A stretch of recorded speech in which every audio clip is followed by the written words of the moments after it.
Bide your time to supersize your business. Sharon Horne-Ellstrom here. And our idiom today is an old one. It's from 900 AD. And it means, of course, to wait. Take your time. Take things in stride. Wait for something to happen. Be patient. For some of us, being patient is a challenge, especially when we're growing and building and supersizing our business. Now,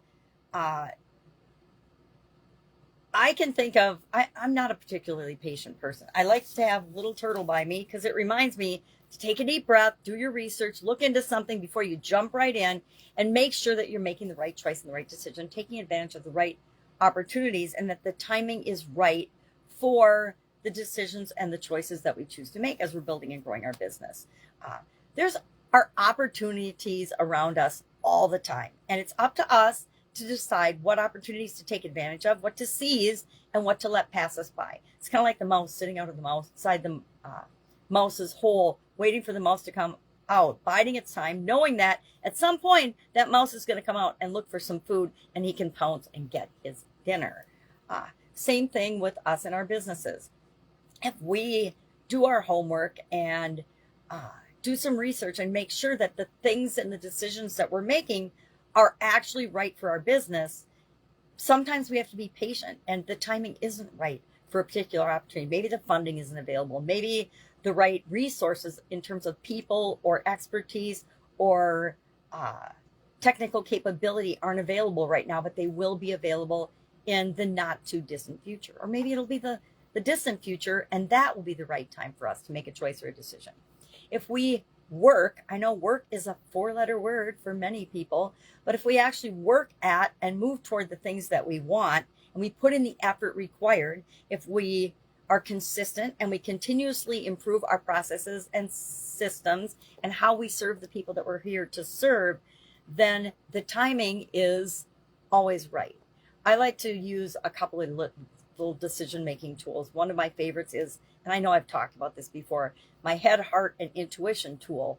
And that means in order to make a decision to do something, my brain, my rational, subjective mind has to say yes. My heart, my emotional mind, or my emotional being has to say yes.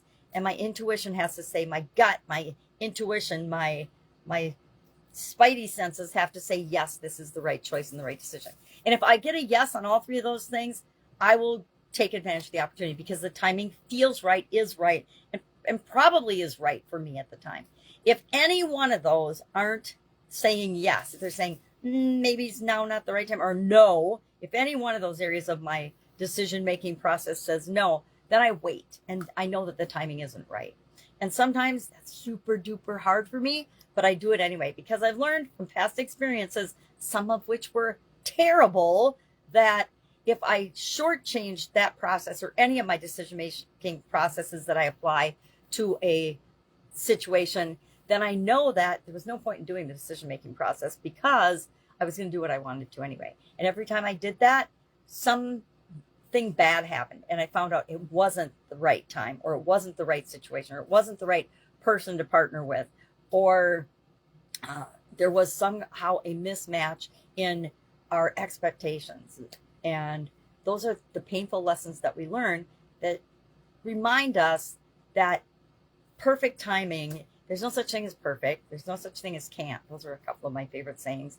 And we do the best we can with what we've got right now, and we keep moving forward and taking action, but we don't procrastinate and make excuses and not do the right thing and not take action, but we also don't just jump head first into absolutely everything that comes our way, because that's almost as bad as procrastinating.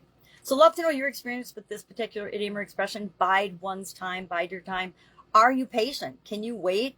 Or are you like me, a little bit of ants in my pants and have to keep moving all the time? Share in the comments below, and I will, of course, be with you tomorrow with another interesting idiom. What does it mean? Where does it come from? When does it come from? Because that's really interesting usually. And how might you use it in supersizing and growing your business right now. Have an awesome day.